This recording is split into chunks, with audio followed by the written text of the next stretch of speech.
pagka madaling araw, nagigising ako, giniginawa ko na tumataas na yung BP ko, tapos nahihirap, bumibilis yung takbo ng dibdib ko. Sabi ko, iba na to, sabi ko, kinakabahan ako. Ako po si Ariel Tolentino, taga Balandasan, Mountain View, Maribeles, Bataan. Nasa 55 years old po ako sa ngayon. Ang trabaho ko po, electrical, driver. Tanda ko po noong mga katapusan, mga 29 po yung September, itong taong po na to. Ang hanap buhay po ng misis ko, nagtitinda po sa palengke, madaling araw po, alas 4. Hinahatid ko po, inihintay ko na rin po doon. Nung naghihintay po ako, nakaupo ako, bigla akong nahilo. Pinatawag ko po yung misis ko, hilong-hilo na ako, bumaba na po ako doon sa sa tricycle, sa kulong-kulong. Tapos sabi ko, dali niyo ako sa ospital. O kaya doon na lang sa bahay, papahinga ako dahil masama yung kuwan ko talaga. Dinala po nila ako. Paghiga ko po dyan sa kuwan, nahihilong-hilo talaga ako, nasusuka ako. Tapos pinainom po nila ako ng kung anong tubig at saka kuwan, bawang. Ganun pa rin. Ngayon, sabi ko, dali niyo ako mamaya-maya, maliwanag sa ospital na lang, magpapa-check up ako. Nung dinala po nila ako sa ospital, ang findings po sa akin ng doktor, nagbabara daw po yung mga ugat-ugat ko sa puso. Sabi gano'n sa akin, yung mga ugat-ugat ko, pinaliwanag niya sa akin kung bakit daw ako na hilo dahil yung mga ugat-ugat ko daw po medyo lumilit na yung dalo yan, kaya tumataas ang blood pressure ko.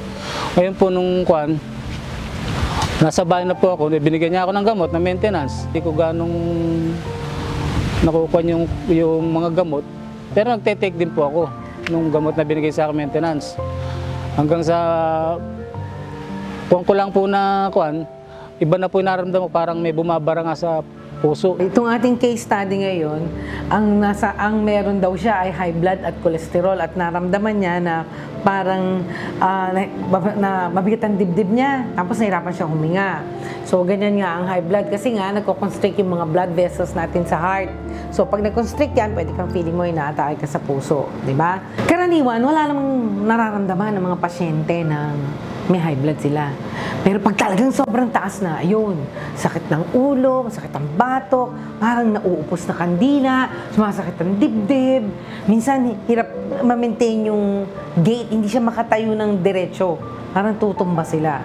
Ganyan ang mga sinasabi usually ng pasyente pagka nakakaramdam sila ng high blood. Nararamdaman ko parang yung giniginawa ko na lumalakas yung puso ko, tibok, na bumibigat ang dibdib ko, parang mamamatay na ako sabi ko, parang ito yata yung papatay na sa akin, sabi ko.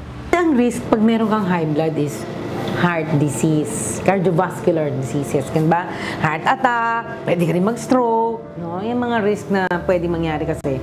Kaya yun ang mga nararamdaman ng pasyente.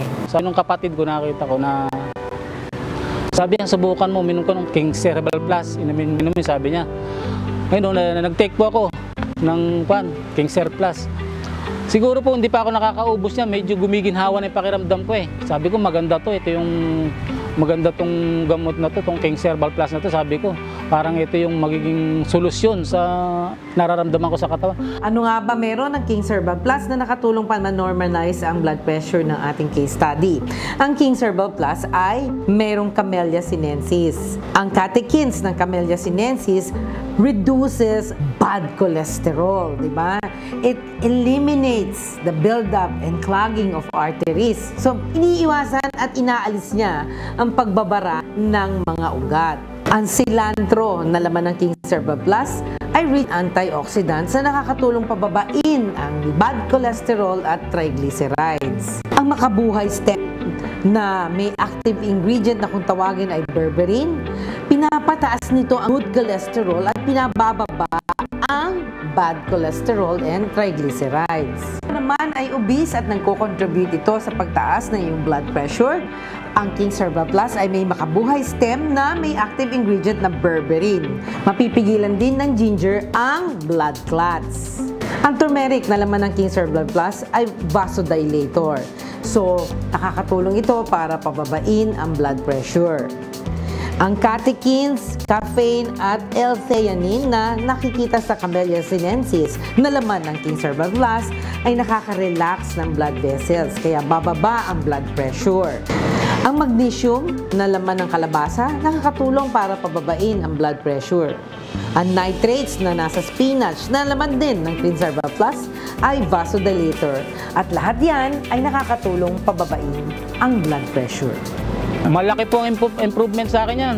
Dati-rati po kasi pagka hindi ako makalakad ng malayo. Kaya ngayon po, baka talunin ko pa kayo sa paglalakad sa malayo ngayon.